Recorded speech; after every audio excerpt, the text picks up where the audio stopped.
عورت بالوں کا جوڑا باندھ کر نماز پڑھ سکتی ہے؟ اگر عورت بالوں کا جوڑا باندھ کر نماز پڑھے تو کیا اس کی نماز درست ہوگی یا اس کی نماز درست نہیں ہوگی؟ کیا وہ عورت جو بالوں کا جوڑا باندھتی ہے ایسی عورت پر اللہ کی لعنت ہوتی ہے؟ عورت بالوں کا جوڑا باندھ سکتی ہے یا نہیں باندھ سکتی؟ آئیے ہم اس حوالے سے جانتے ہیں۔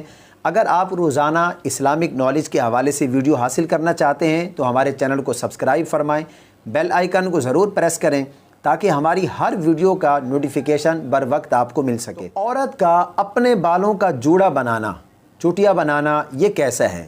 شرعی اعتبار سے اس بارے میں حکم کیا ہے؟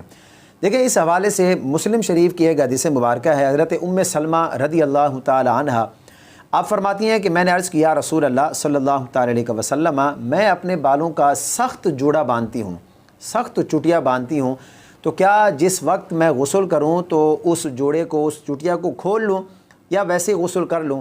تو آپ علیہ الصلوۃ والسلام نے ارشاد فرمایا کہ اس جوڑے کو، اس چوٹیے کو کھولنے کی ضرورت نہیں ہے، بلکہ بالوں کی جڑوں تک پانی پہنچاؤ۔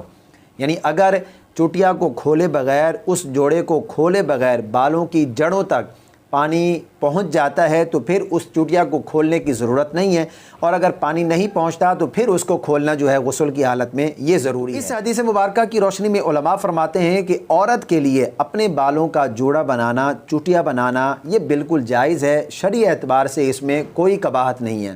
یعنی بالوں کو اکٹھا کر کے گردن کی پشت پر رکھ دینا یہ بالکل جائز ہے عورت کے لیے۔ اور نماز اگر آپ اس حالت کے اندر پڑھتی ہیں تو علماء فرماتے ہیں کہ بہتر یہ ہے کہ عورت جب نماز پڑھے تو بالوں کا جوڑا یا چوٹیا باندھ کر جو ہے وہ نماز پڑھے، اس لیے کہ اگر بال کھلے ہوں گے تو سجدے کی حالت میں بالوں کے بکھرنے کا اندیشہ ہے، اور نماز کی حالت میں عورت کا اپنے بالوں کو چھپانا یہ بھی ضروری ہے۔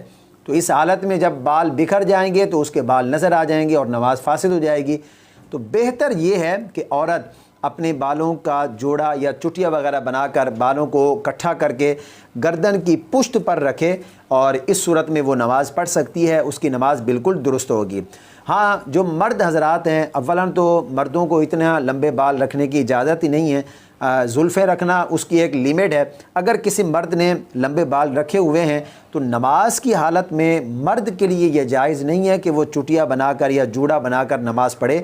اس کے لیے حکم یہ ہے کہ وہ اپنے بالوں کو کھول کر نماز پڑھے، اس لیے کہ جب وہ سجدہ کرے تو اس کے بال بھی سجدہ کریں۔ تو مرد کے لیے حکم یہ ہے کہ وہ بالوں کو کھول کر نماز پڑھے۔ رہا یہ مسئلہ کہ اگر کسی عورت نے بالوں کا جوڑا باندھا ہوا ہے، چوٹیا باندھی ہوئی ہے، تو کیا ایسی عورت پر اللہ کی لعنت ہوتی ہے یا نہیں ہوتی؟ اس بات کی حقیقت کیا ہے؟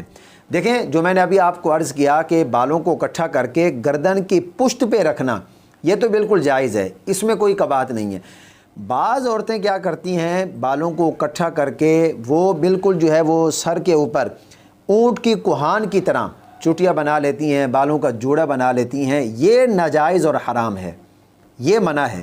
اگر بالوں کو اکٹھا کر کے گردن کی پشت پر رکھ دیا جائے تو یہ بالکل جائز ہے، اس میں کوئی قباحت نہیں ہے۔ اس صورت میں آپ نماز پڑھتی ہیں تو آپ کی نماز بھی ہو جائے گی، بلکہ بہتر یہ ہے کہ آپ اس طرح کر کے نماز پڑھیں۔ لیکن وہ عورتیں جو اس طرح بالوں کی چوٹیا یا جوڑا بناتی ہیں کہ اونٹ کی کوہان کی طرح سر کے اوپر، یہ آپ کو تصویر نظر آ رہی ہوگی، سر کے اوپر جو اونٹ کی کوہان کی طرح چوٹیا یا جوڑا بناتی ہیں، تو یہ ناجائز اور حرام ہے، اس سے شریعت نے منع کیا ہے۔ میں امید کرتا ہوں میری تمام باتیں آپ کی سمجھ میں آ گئی ہوں گی۔ اس ویڈیو کو صدقہ جاریہ سمجھ کر اپنے دوستوں کے ساتھ، فیملی ممبرز کے ساتھ زیادہ سے زیادہ شیئر کیجیے، ان کے علم میں بھی اضافہ ہو سکے، وہ اس پر عمل کریں گے تو اس کا آپ کو بھی ثواب ہوگا۔ مجھے اپنی خاص دعاؤں میں ضرور یاد رکھیں۔ اللہ پاک ہم سب کو صحیح معنوں میں دین کی سمجھ عطا فرمائے۔